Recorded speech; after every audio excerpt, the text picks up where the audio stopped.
Okay, hi everybody. Amba Farms. Karibu sana kwenye series yetu ya video. New chicks, new videos. Karibu sana kwenye series yetu ya video ambayo itaonyesha kuku wetu toka wanaingia mpaka pale atakapokuwa wanatoka. Na hii ni video ya siku ya kwanza. Karibu sana.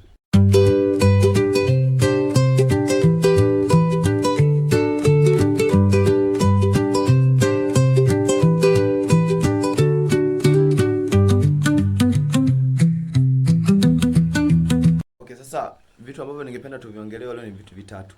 Cha kwanza ni jinsi ya kupokea vifaranga ambacho hata huko nyuma tumekiongelea mara nyingi sana, sio kidogo, ni kwa urefu. Lakini pia kitu cha pili ni swala la brooding, namna ya kuvitunza hivyo vifaranga.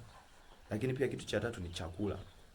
Je, chakula gani ni wanatakiwa wale siku ya kwanza, au hivi ikiwa vimefika hivi ni chakula gani ambacho tunatakiwa kitumike? Karibu. Okay, tukianza na jambo la kwanza, kupokea vifaranga. Banda tunaandaa kama kawaida, kama kwenye video yangu ya kwanza nielekeza sana namna ya kupokea vifaranga, kama hivyo kuandaa brooder.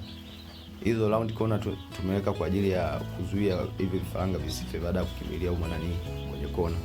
Lakini pia tunamwaga malanda kwa ajili ya kuwatengenezea kuku vifaranga pamoja na kupulizia dawa, ili kama kuna uwezekano wa magonjwa huko kwenye hayo malanda au vimelea vyovyote vya vijidudu vife kwa hiyo dawa, ili visije vikasababisha magonjwa kwa kuku. Pata hitajika mkaa. Kwa mfano sisi tunatumia mkaa kwa ajili ya kutengenezea joto vifaranga, wengine wanatumia gesi, wengine wanatumia umeme. Inategemea na mtu anavyoona kitu ambacho ni cheap kwake, yani kina gharama nafuu.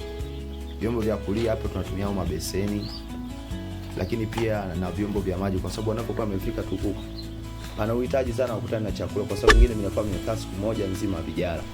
Lakini pia maji, na kama unavyoona hapo kwa mfano kwenye bati letu hilo ni angavu, linaruhusu joto. Kwa mfano kama ni mchana linapitiliza moja kwa moja, kwa hata matumizi ya mkaa yanapungua kwa mfumo huu. Na baada ya hapo vikafika vifaranga. Baada ya vifaranga vyako kufika, kama kawaida unaanza kuvihesabu kwa ajili ya kuhakikisha, nitakiwa uhesabu kule unapopokea na pia unavyofikisha hapa bandani. Uvihesabu ili uweze kuona, je, idadi ni ile ile, ipo sahihi, kipo kifaranga kidhaifu, ili uangalie vitu kama hivi ili sio kupata hasara. Kwa hiyo brooding kiufupi ni kuwatengenezea joto vifaranga, kwa sababu wenyewe wanakuwa hawana mama, kwa hiyo wanakuwa nakutegemea wewe. Ndio unakuwa kama, yani wewe ndio unakuwa kama mama yao, maana hawana mama mwingine. Maana vifaranga tunajua kwa kawaida vinavyokuwa na mama yao ndio anayevipa joto na vikumbatia hivi, kumbe napata joto kwa mfumo. Sasa kwa sababu hivi ni vidogo na hamna mama zao hapo, maana wanatakiwa kutengenezea joto kwa mbinu nyingine. Ndio hiyo, kama niliyosema, mkaa, gesi au kitu kingine. Kwa hiyo vifaranga vimefika, vina afya kama unavyoviona hapo. Endelea na utaratibu wa kuviangalia. Wanakuwa na jambo la kuangalia kwenye swali la brooding. Je, vinakimbia mbali na chanzo cha joto? Kama vinakimbia mbali na chanzo cha joto, maana joto ni kali sana, inatakiwa lipungue. Kama vinakumbatiana sehemu moja, vinajibana, ile joto ni kali sana, ni kidogo sana, inatakiwa liongezeke. Kwa hiyo inatakiwa vidistribute, yani vijigawanye kwa usawa pande zote.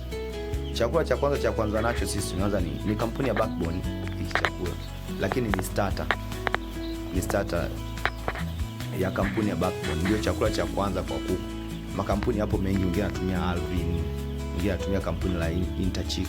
Vyakula vipo vingi sana, lakini chakula cha kwanza kwa kuku cha kwanza nacho ni starter, ambazo punje zake ni ndogo sana za kuwezesha kuku kuanza vizuri hapo mwanzo.